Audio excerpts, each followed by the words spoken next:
அன்னாச்சி செடி இது பூ விட்டு சின்னதாக காய் வந்திருக்குது. அடுத்தது நம்ம தக்காளி செடியை பார்க்க போகிறோம்.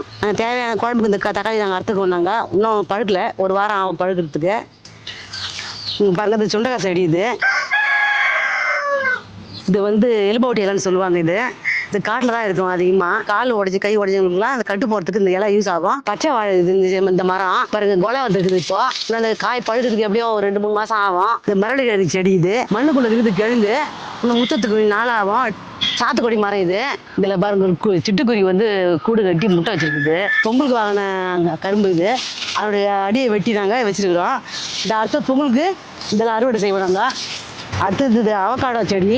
எங்கேயுமே இது இருக்காதுங்க. நாங்கள் புதுசாக இந்த செடி வச்சிருக்கிறோம். இப்போ இந்த மிளகா செடி பாருங்க, இந்த வருஷம் ஃபுல்லாக காய்ச்சினே இருக்குது. இந்த சீசனே இல்லதுக்கு.